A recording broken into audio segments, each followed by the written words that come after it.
our Constitutional Officer Update, presented by Edwards Financial Services.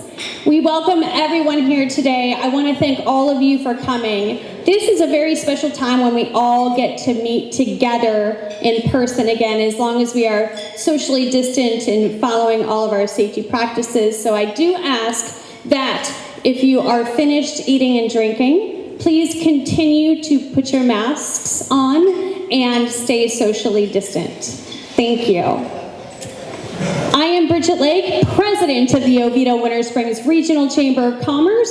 If we could all rise and say the Pledge of Allegiance. I pledge allegiance to the flag of the United States of America and to the republic for which it stands, one nation under God, indivisible, with liberty and justice for all. Thank you. Now, the Oviedo Winter Springs Regional Chamber of Commerce is here to serve as a platform for enhancing business and community interests in our region. And before we start today, what I would like to do is thank all of our doctors, nurses, first responders, and healthcare professionals for saving lives and being there for our community.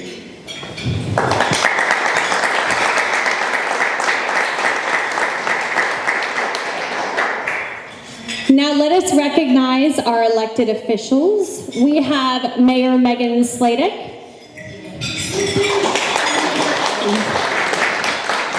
Mayor Charles Lacey. We have, and also our speakers today, Seminole County Supervisor of Elections. We have Chris Anderson. Our Seminole County Clerk of the Circuit Court and Comptroller Office, Grant Malloy. Our Seminole County Tax Collector, J.R. Kroll. Property Appraiser, David Johnson. Thank you all for being here today. I also want to recognize our trustees, partners, friends of the Chamber, and our media sponsors. So if we can all just wait for our applause at the end. I would like to thank A Budgetary Service, Advent Health, Citizens Bank of Florida, City of Oviedo, City of Winter Springs, Duke Energy, Fairwinds Credit Union, Modern Plumbing, Orlando Health, Oviedo City Church, Oviedo Mall, Oviedo Medical Center, Palm Tree Tech Center, our partners Dominion Metal Recycling, Platinum Signs and Design, Falconics, Gizmo Productions, L Media, Look Local Magazine, Orlando Business Journal, Oviedo TV, Socoto Films, thank you so much for recording today, I really appreciate that. Oviedo Winter Springs Life Magazine, and our friends of the Chamber. We have Cavallari Gourmet, the Celeste Hotel, Collins Dental, District Eat and Play, Edwards Financial Services, who is our sponsor here today. Thank you, Jason. Fast Signs of Orlando, Friendly Confines, Insight Credit Union, ITI Engineering, Jean Arthur Associates, James Evans, the Real Estate Celt. And I would also like to recognize, before we continue, Sheriff Dennis Lima, if we could all recognize him as one of our elected officials. We have James Evans, the Real Estate Celt, Kilgore, Perlman, Samani, Dennis, and Squires, PA. Legends of Winter Springs, Miller's Ale House, Oviedo, Orlando Health Physician Associates, Oviedo YMCA, Partika Group at NAI Real Vest, Rockin' Brews Oviedo, who is here today. You guys are enjoying lunch from Rockin' Brews, so thank them. Seminole County Property Appraiser David Johnson, thank you, as you're also a speaker today. Seminole State College, Tuscarora Nursing Rehabilitation Center, University of Central Florida, and ViStar Credit Union. Thank you to all of our supporters here today and that are in the community. Round of applause.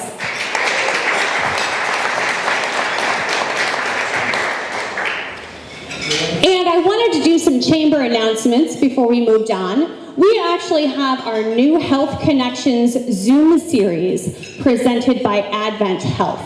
This is a series that will focus on health and well-being in our community by providing options to help reduce fears, manage stress, and provide tools and techniques to cope in this challenging time. Our second presentation will take place on Monday, January 25th at 9 a.m. via Zoom. Register on our chamber website, oviedo-wintersprings.org. And we also have our Capital Connection trip. This is where we are the only chamber that goes to Tallahassee to advocate for our businesses every year. This 2-day trip is organized by our Economic Development Committee and brings the needs and concerns of our members to the legislators in the Capitol. This will happen April 6th and 7th. I know that Jana, who also Edwards Financial is sponsoring today, Jana went with us last year and did a great testimonial. So if you have any questions regarding our Capital Connection trip, reach out to Jana. Sponsors are still available, so contact Jordan if you're interested. Next, we have our next monthly luncheon is here on February 4th. This luncheon is going to be the State of Our Region update, where we will have our Seminole County Commissioners give an update and comprehensive overview of our region in the area. And if you're interested in sponsoring or advertising for any of our chamber events, or as far as marketing, please reach out to Jordan. We also have our sponsorships guide on OviedoWinterSprings.org. I want everyone, if they can, when they are leaving, check out the back table. We have our 2021 calendars if you didn't get one. We have our community guide, and we also have a lot of information from our members. And now, I'd like to introduce Lisa Dishman. She is the Sponsorships and Events Coordinator at our chamber and handling Taste of Oviedo that is presented by Airflow Designs Heating and Air Conditioning. Come on up, Lisa. Tell us a little bit about Taste.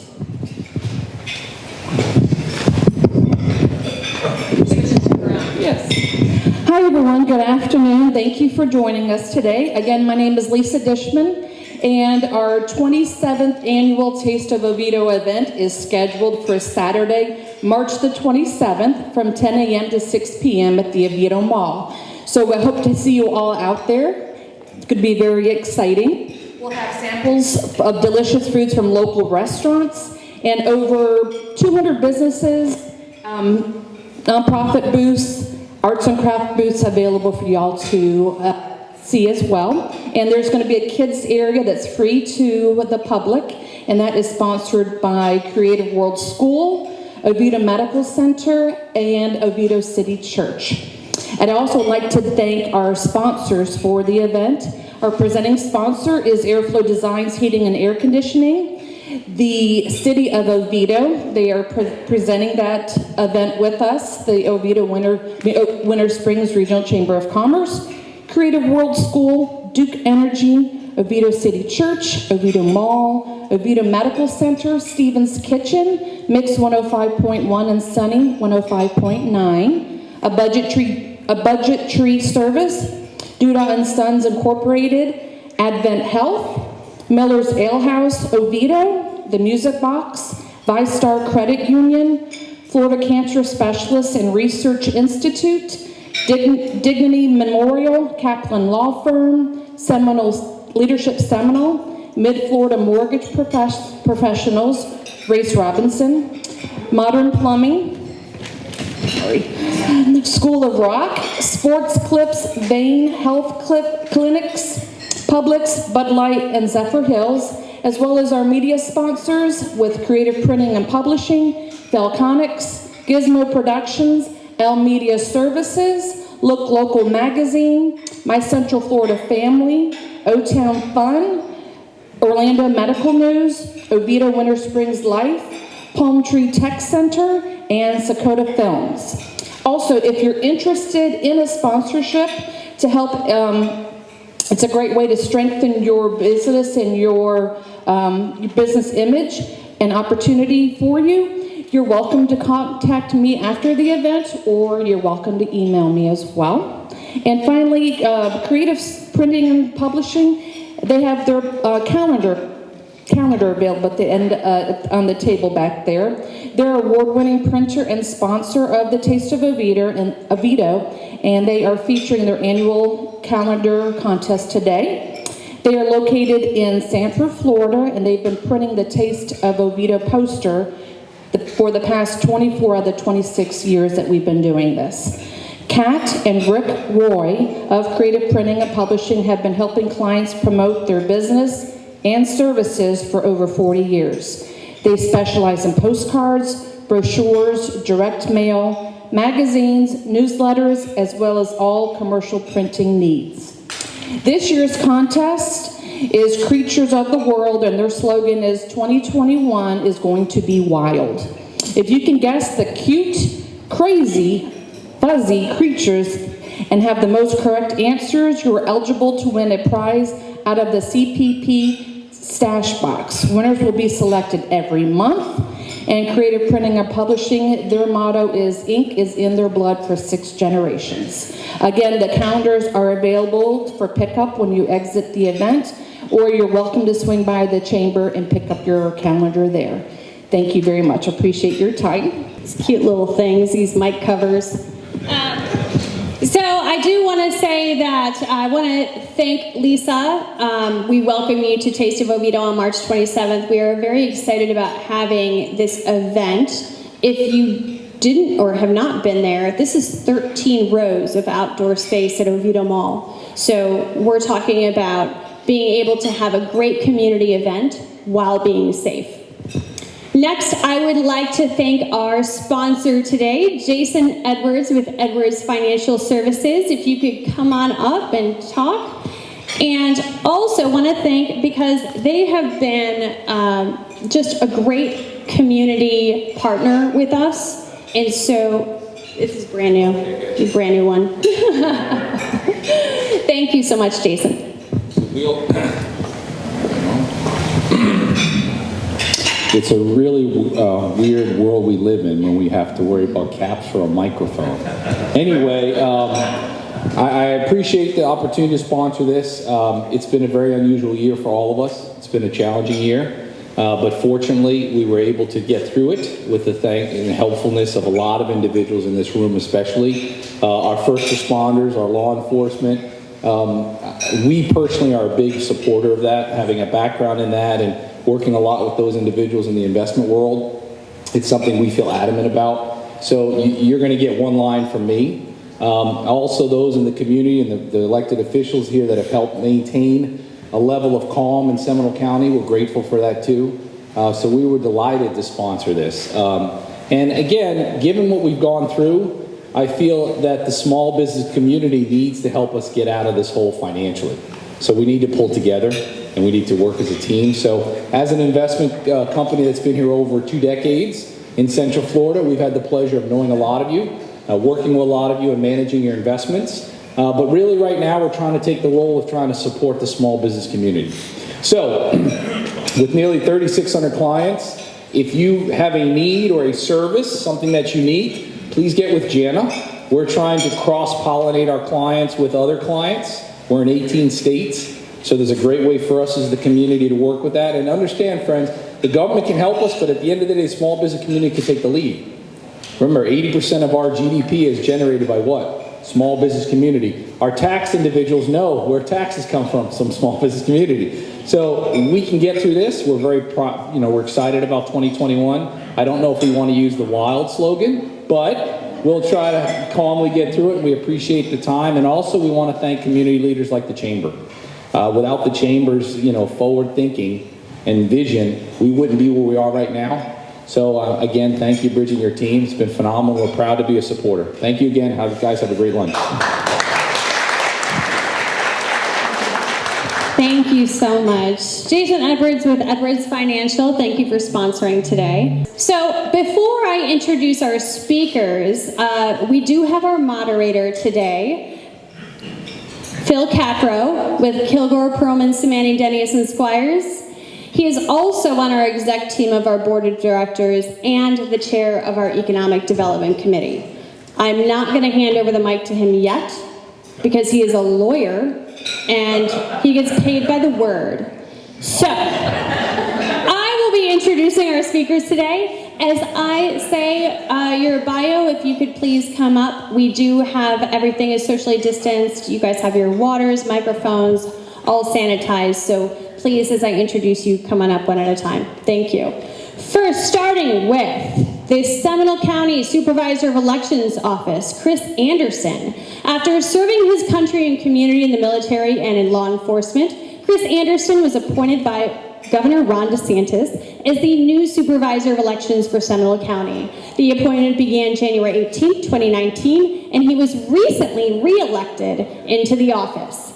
Anderson transformed the mission of the office to working to ensure your choice counts.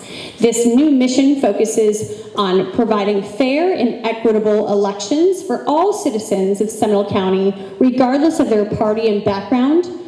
Personally, Anderson met his wife Ebony in 9th grade and has been married for 20 years. He is the father of one son, CJ, and 2 daughters, Christina and Christian. Welcome to the stage, Seminole County Supervisor of Elections. From our Seminole County Clerk of the Circuit Court and Comptroller Office, Grant Malloy was elected Clerk of the Circuit Court and Comptroller in 2016 and began serving on January 3rd, 2017. Grant grew up in Seminole County. He is a graduate of Lake Howell High School and the University of Florida. He has been active in the community as a local business owner and served as Seminole County Commissioner from 1996 through 2004. Grant is active in various church ministries and also plays the banjo with a bluegrass band. December 13, 2017, Clerk Malloy successfully completed the clerk certification program and is now a designated certified clerk of the Supreme Court of Florida. He currently serves as the Strategic Technology Committee and the Comptroller Subcommittee for the Florida Court Clerks and Comptrollers. Let us welcome Grant Malloy. From the Seminole County Sheriff's Office, Sheriff Dennis Lima in 2017. Dennis Lima was elected as Seminole County's 10th sheriff and was re-elected for the second term in 2020. As the county's chief law enforcement officer, Sheriff Lima works a workforce of more than 1,400 employees and manages a budget of $145 million. That's very similar to the Chambers. In July 2020, Sheriff Lima was nominated to serve as vice chair on the executive board for the Florida Sheriff's Association. Sheriff Lima served as the U.S. Marine Corps veteran and is a graduate of the FBI Academy. He holds a bachelor's degree in criminal justice and a master's degree in administrative leadership. Let us welcome Sheriff Dennis Lima.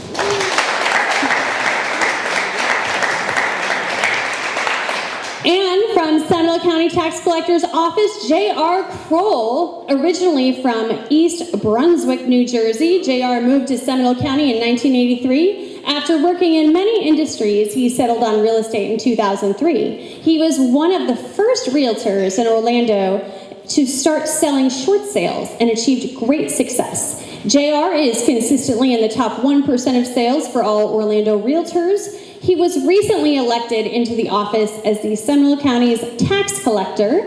Personally, JR has been married for 22 years, has 3 sons, and enjoys woodworking in his spare time. Let us welcome J.R. Kroll. And from the Seminole County Property Appraiser's Office, David Johnson. David is a lifelong resident of Seminole County. He began his career at the Property Appraiser's Office in 1986 and worked in every department of the office before being elected Property Appraiser in 2004. He is currently serving his 5th term in the office. He has a degree in business administration from Stetson and is a certified Florida appraiser. Let us welcome Property Appraiser David Johnson. Before I pass this over to Phil, who has a lot more words than I do, so I think I kept that pretty short, I do want to congratulate all of you on your election. Congratulations.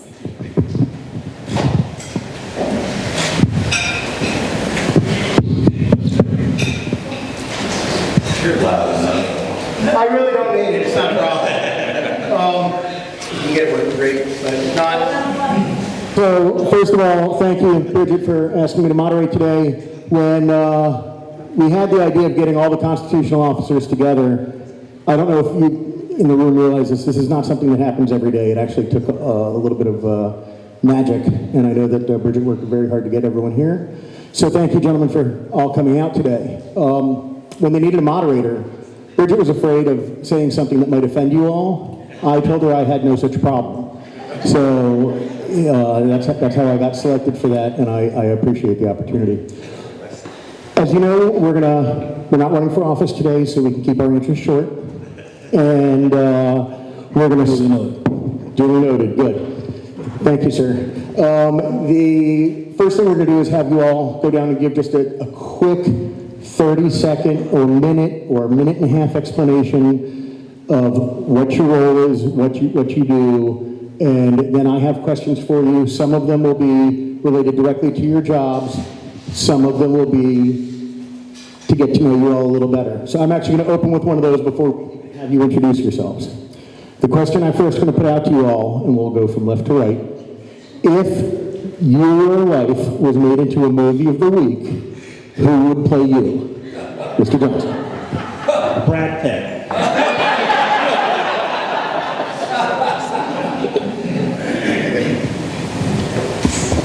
I think I'd go with Vin Diesel. I'll go with Brad Pitt and Vin Diesel. I'd go with David Johnson. I'd probably say Denzel. Right? Denzel Washington? I work for you, so I can see that. Absolutely. You can see that. Thank you. Yeah, I appreciate that. So why don't we start with you then, Mr. Anderson. Give a brief introduction into what your role is and a little bit about yourself. Sure. Thank you, Phil. I appreciate it. Thank you to the Oviedo Winter Springs Chamber for the opportunity to speak with everybody today. I know I speak for myself and my colleagues, and we're very happy to be here. My name is Chris Anderson. I am the Supervisor of Elections here in Seminole County. I have a very unique role, right? The most important conversation in politics right now is elections, right? But more so than that, one of the most important roles is to maintain the voter roll. We have almost 340,000 voters on the roll, and the maintenance of that roll is quite intense. We have to make sure that the folks that are on there are supposed to be on there. When they move away, we get them to the correct place. So the maintaining of the voter roll is my number one priority, voter education.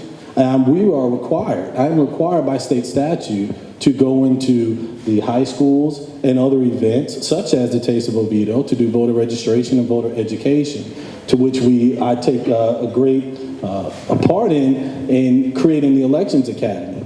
We created the Elections Academy with, and today I'm going to talk a lot about our partnerships, because the strength of the constitutional offices is in the separation of the offices, but we do work well with each other. So I'm going to talk a lot about how my office interacts with the other constitutional offices. But to say that the Elections Academy was a proactive attempt to create better trust amongst the office connections with its voters. So you can come in for 8 weeks, learn how an election actually takes place. So we started that. That was the first of its kind throughout the state of Florida. Never been done before. And we got a lot of help from the sheriff's office, from Dennis and his folks, in putting that together. And the second thing, obviously, is to run efficient elections. here in Seminole County. And being the chief elections officer, I take great pride in making sure our elections are efficient, but everything we do is four powerful words: to ensure your choice counts. Everything we do, from cybersecurity to maintaining the voter roll, making sure they're accurate, to making sure that you get a ballot when you request it, whether it be during early voting, vote by mail, or on election day. So I look forward to talking to you all and sharing some more about this office. Thank you. Thank you, Supervisor. Next up, we have Brent Ryan. Yes. Can you hear me? Yes. The clerk's office, it's nice to have the safe speaking here, you know, protection.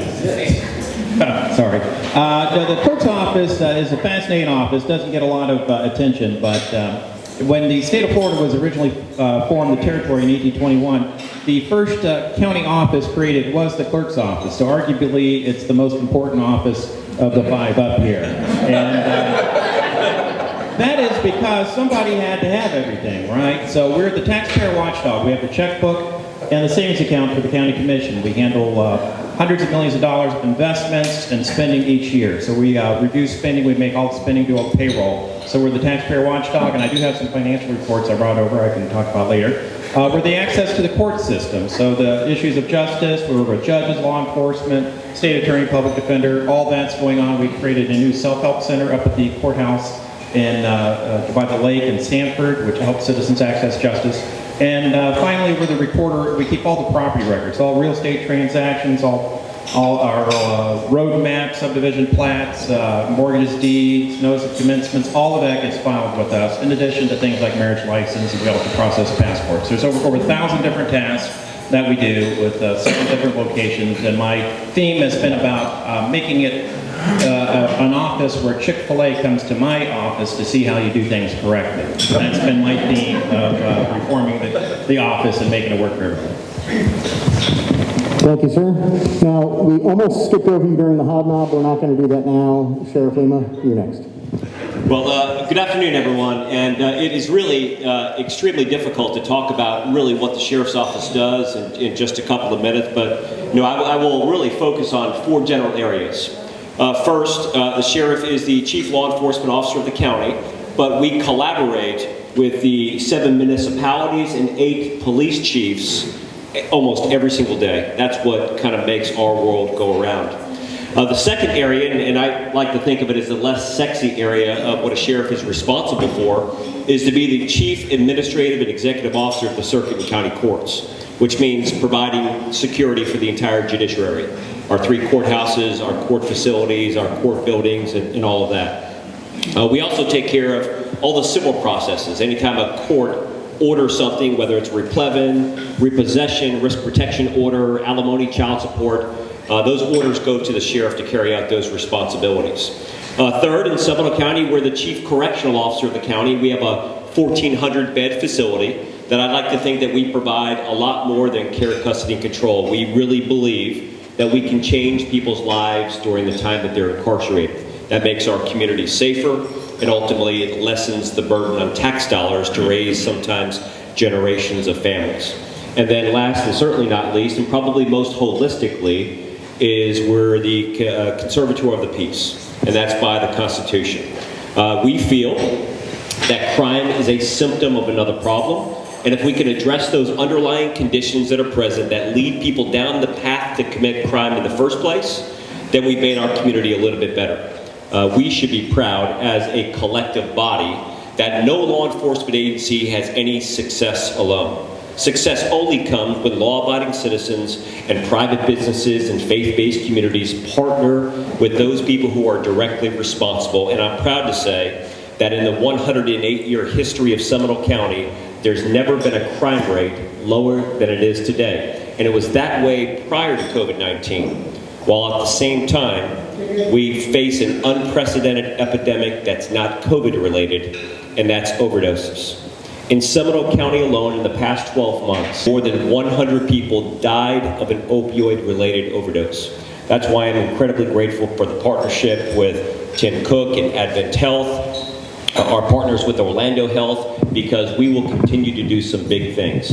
Last and certainly not least, I appreciate these men up here because they are great partners, they are great collaborators. Anytime there's an interest for our community. We come together and it is proud to serve with them. And I'm even prouder to represent the men and women that walk the thin blue line every single day, protecting our domestic and international freedoms. Thank you. Thank you, Sheriff. And Grant and Chris, don't take the fact that they didn't clap for you as a bad sign. It's just, he's very dynamic as a speaker. Now we're going to have the least controversial office in the entire county, J.R. Cole. Yes, thank you. Thank you for having me here today. My name is J.R. Kroll, and I am the Seminole County Tax Collector.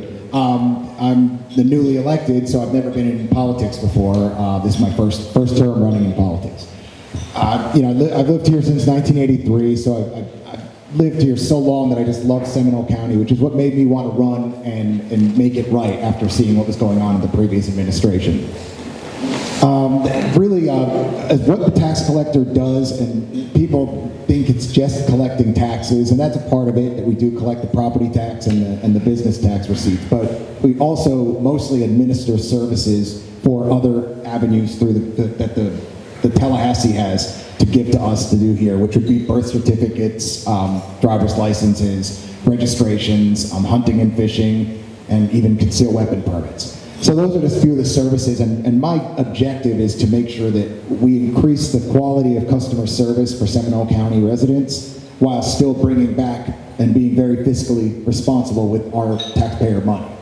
And I really thank everyone for letting me be here by voting, and I really appreciate it and really want to make this a great thing for Seminole County. Thank you.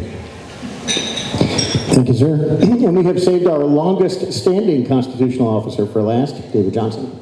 Well, thank you very much. I'm also the oldest, and that would be the gray hair. These guys will get it soon. Some of them already have it, but anyway. Not me.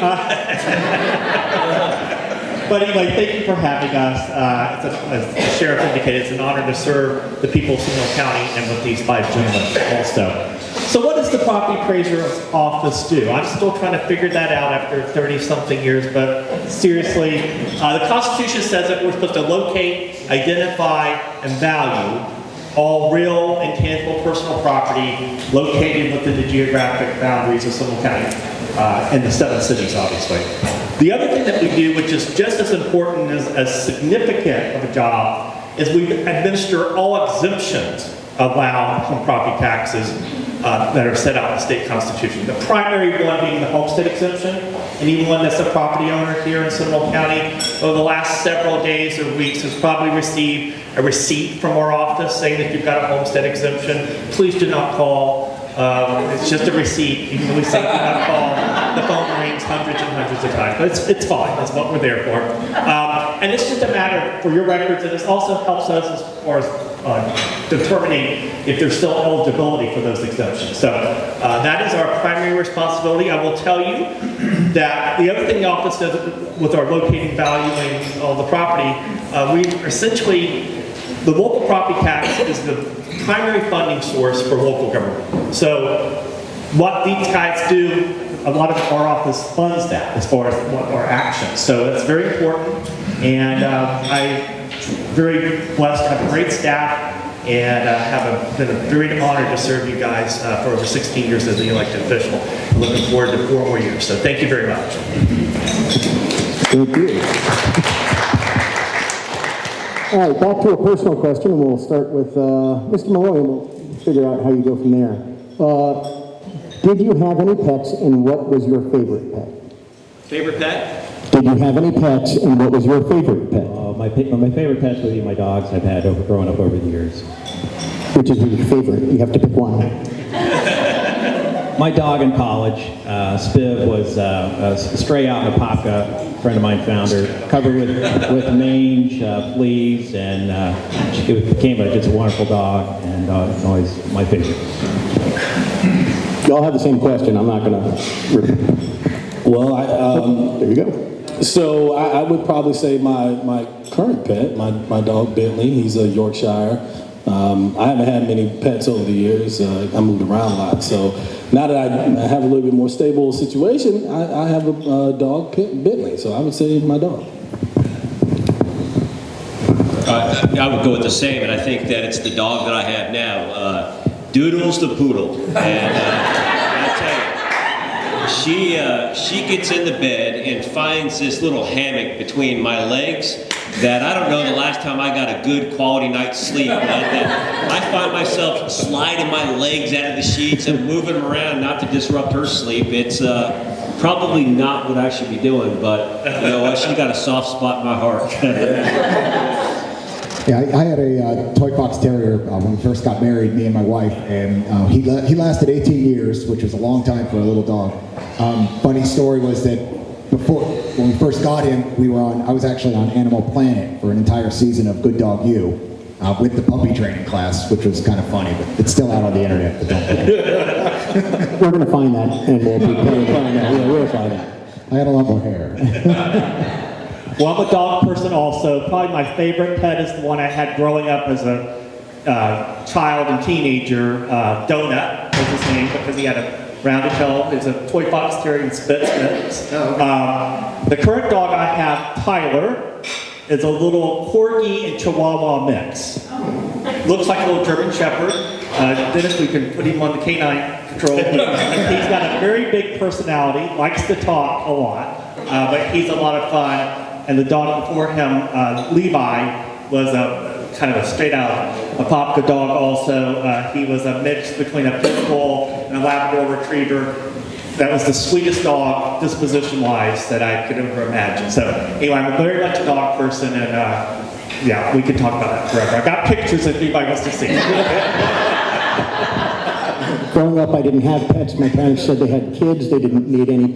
Exactly. So I didn't get to join you all in that part. Back to a more serious type question. Most people don't understand how you come up with the appraisal and how you come up with the bill and collect it, right? Your two offices have to work together. Could you talk a little bit about that so that we have a better understanding? Sure.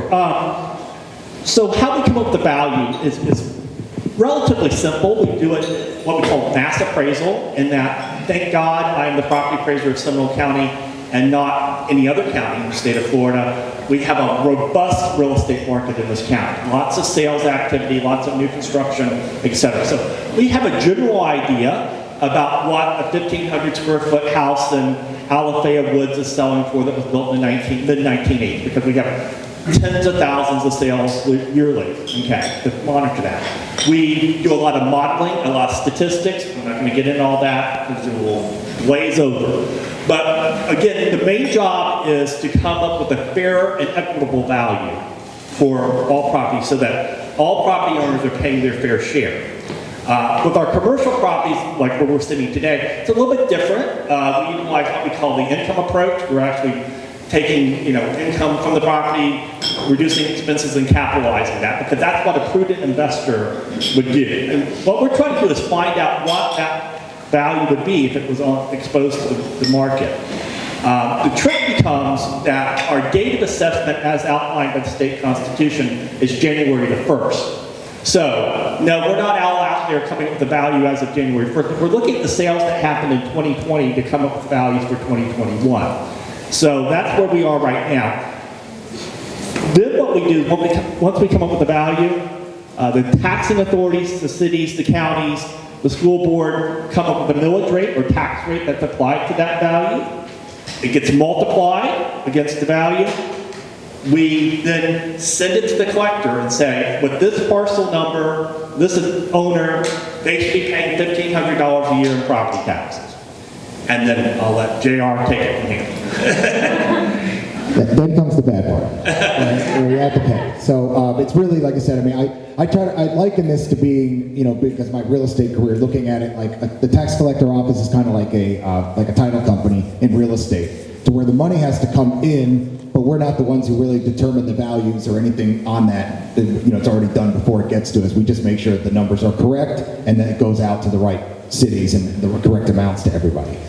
So really, that's how we work together. We have to confirm the numbers, once a year that we go through on the tax roll and make sure it's confirmed, which I did go with this year to check it out before I was in office, to make sure we were doing it correct. And I will say there's a level of confusion between our two offices, because in a lot of states, the two offices are kind of one, where it's assessor or the treasurer or whatever.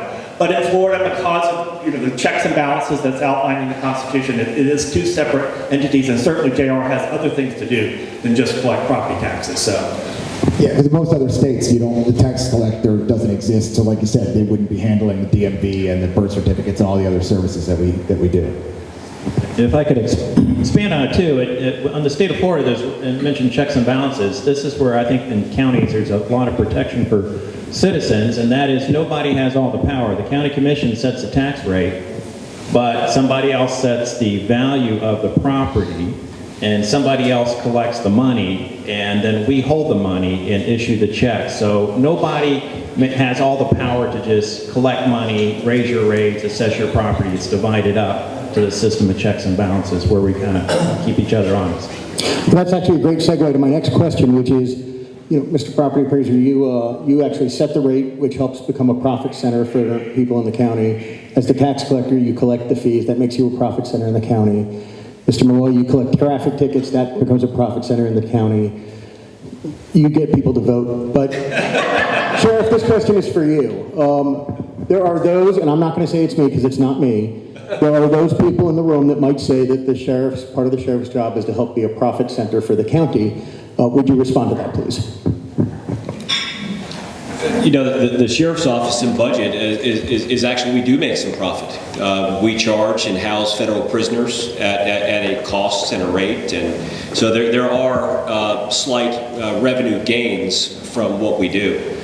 We also partner in a collaborative way for consolidated dispatch. We do that with the appropriate fees that come from the cities in order to provide those services. A lot of times people don't know that we have consolidated dispatch, and that's a big function. And also, we're one of 7 counties in the state of Florida that provide exclusive responsibility for abuse, neglect, and abandonment of children.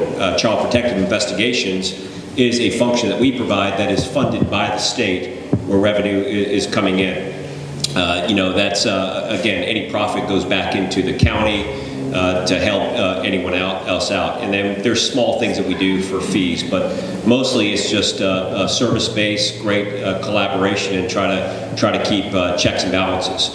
If you look and you see over the years what the county was one time responsible for, many of those functions have shifted over. And that's because of, again, a great working relationship with our county commission, as well as this collective understanding that sometimes centralizing some of those functions just makes good sense. Like county probation is run through the sheriff's office. And if we want people to be successful, we want a smooth transition from incarceration back out there in the community. Code enforcement is a function that is run by the sheriff's office. So. A lot of complex things. That 140 million has got a lot of ins and outs, but that's why it's important for us to be transparent. And usually at that annual budget hearing, they cut me off about an hour and a half in, and they said, "Okay, enough. We'll look at the video." Thank you. So to the person on this side of the room, and I'm not going to tell you who it was, he does not engage in quotas. That was really the question, but he's not writing tickets, a certain number of tickets a month. Let's talk about money a little bit more, because I really like money, and it's a good topic for most people. If I remember correctly, not all of you get your budget directly from the county. Is that correct? Yeah. Which of you get your money from the county, what the county gets, and which of you get your money from somewhere else? Well, we get our money we got our budget decided and approved by the Department of Revenue. We make money out of our offices also. So we have the money that's budgeted, but we also, because we make so much of it, ours is actually the biggest money maker out of the constitutional officers. Yeah, on our office, we have 3 main sources of revenue, and it gets very complex, which I won't go into, but out of that, it's a total of about $15 million. We have about 100, we're down to 193 employees now. And it's a mixture of courts, reporting, and comptroller. So when it comes to our funding, the only money we get from taxpayers is for the comptroller office. The rest is kind of like the tax collector. We only get a portion of fees that come across the counter, whether it's dock stamps, recording fees, copies, or on a traffic ticket, you might get $10 to $30 or so on a ticket. So that's what funds us. 80% of our office is not funded with tax money. Only 20% is when you look at the grand scheme of things. And then funding is a big challenge because during COVID, especially traffic citations dropped to only 41,000, I think, last year. And if you go back to 1999, there were 96,000 traffic tickets issued in Seminole County. I think that included some toll violations and some other things. But so it's becoming much more of a challenge because a lot of the services like injunctions, there's no fee. A lot of things we do pro bono if a person files a financial affidavit. So it's becoming tougher and tougher, and our budgets are smaller today than they were 10 years ago with fewer employees on the court side. And with the Supervisor of Elections Office, we are completely funded from the County Commission. We do have a very small line of revenue, and you may be aware of that, and that's when you sign those petitions. Those petitions are, they were 10 cents a piece to, that we charge candidates when they turn them in, and folks that are collecting petitions. That cost for initiative petitions will increase, to like maybe 25 cents. We're still waiting on our association to come up with a good number, but we are completely funded from the county. And also, our checkbook, if you will, is with the Comptroller's Office. So we do not have a standard HR division, unlike a lot of my constitutional colleagues, because we have the Comptroller's Office that serves as our HR division and helps us with our overall budgeting. And we're funded from the county as well.